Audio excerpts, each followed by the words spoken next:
राज्यसभा सांसद नरेश बंसल ने गिनाई केंद्र सरकार की योजनाएं। आज रामनगर स्थित एक होटल में राज्यसभा सांसद नरेश बंसल ने पत्रकार वार्ता का आयोजन किया। पत्रकार वार्ता में राज्यसभा सांसद नरेश बंसल ने बताया कि केंद्र सरकार अंतिम छोर पर बैठे व्यक्ति तक योजनाएं पहुंचाने के लिए कटिबद्ध है। सरकार की योजनाओं से महिलाओं, युवाओं व लोगों को लाभ पहुंच रहा है। उज्ज्वला योजना के गैस कनेक्शन, आवास योजना के तहत पक्के घर, हर घर नल, हर घर जल, लखपति दीदी योजना, स्वरोजगार हेतु जीरो ब्याज पर ऋण आदि अनेकों योजनाओं से लोग लाभान्वित होकर आगे बढ़ रहे हैं। नरेश बंसल ने बताया कि केंद्र सरकार की तर्ज पर उत्तराखंड सरकार भी विकास के नए नए आयाम स्थापित कर रही है। वहीं उन्होंने यूनिफॉर्म सिविल कोड पर भी प्रकाश डाला और कहा कि इस कानून के लागू होने से सभी को एक समान न्याय और लाभ मिलेगा। वहीं विधायक प्रदीप बत्रा ने भी यूसीसी व बजट पर जानकारी दी और बताया कि बजट से आमजन को लाभ होगा और यूसीसी कानून से लोगों को एक समान अधिकार प्राप्त होंगे।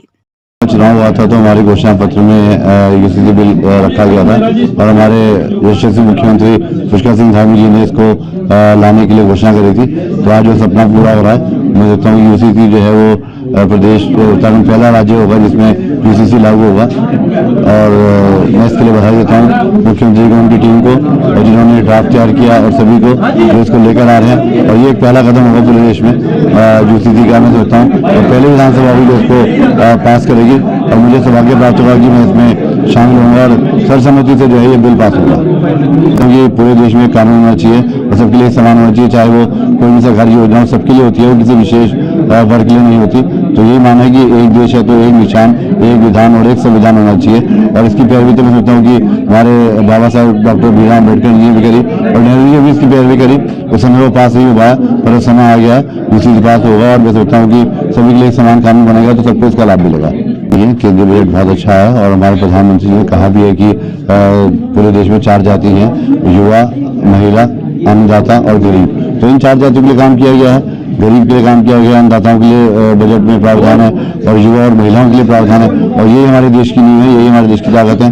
और उत्तराखंड के लिए बजट बहुत अच्छा है। उत्तराखंड में टैक्स से जो पैसा मिलेगा मैं सकता हूँ उससे विकास कार्य होंगे, चाहे वो कनेक्टिविटी हो, रेलवे लाइन हो, चाहे हमारे रोपवेज हो, चाहे रेलवेज हो, सभी के लिए जो है बजट अच्छा मिला है। और उत्तराखंड स्टेट में समझता हूँ कि विकास फिर आगे बढ़ेगा और जब उत्तराखंड अपनी नीति बनाएगा तो देश का सर्वोपरि राज्य होगा। जानते हैं कि महामहिम राष्ट्रपति जी ने अपने अभिभाषण में जो सदन के दोनों सदनों को संयुक्त रूप से संबोधित किया है तो पिछली 10 साल की उपलब्धियों को सबके सामने रखा है। विपक्ष के पास उन पर बोलने के लिए कुछ है नहीं, क्योंकि सारे आंकड़े बोलते हैं सब चीज़ों को। किस प्रकार से 25 करोड़ लोग गरीबी रेखा के ऊपर आए, किस प्रकार से 3 करोड़ से ज़्यादा लोगों को आवास मिले, किस प्रकार से 10 करोड़ से ज़्यादा माताओं बहनों को उज्ज्वला के गैस कनेक्शन मिले, 53 करोड़ से ज़्यादा जनधन के खाते खुले, 34 लाख करोड़ रुपया उनमें सीधे गया, जिसमें देश का 2.7 लाख करोड़ रुपया बचा है।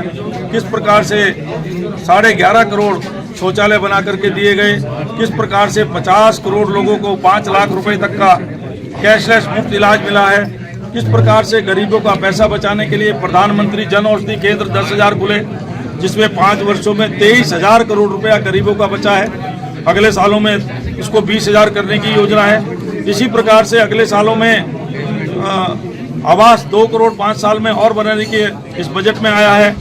माताओं बहनों का सशक्तिकरण हुआ है, उनको सब प्रकार से सशक्तिकरण करने के लिए STM जो उच्च शिक्षा है उसमें उनका प्रतिशत 43% हुआ है।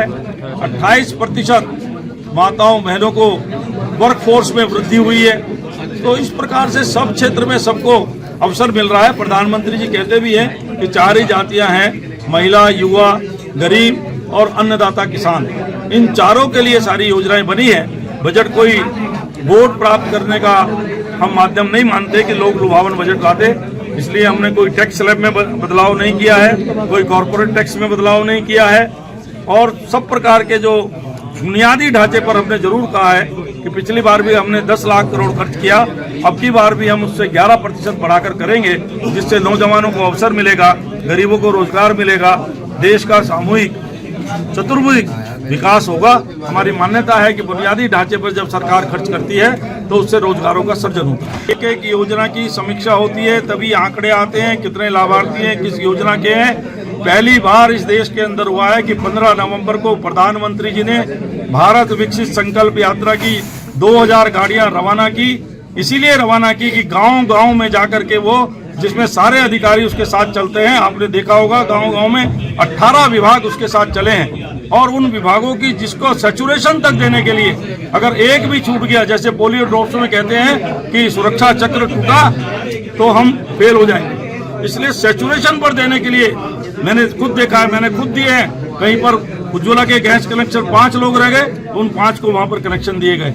इस प्रकार सैचुरेशन पर योजना को देने के लिए सरकार लोगों के घर तक गई है, लोगों के द्वार तक गई है, और जो छूट गए हैं उनको हम आगे देने में कोई औचित्य नहीं।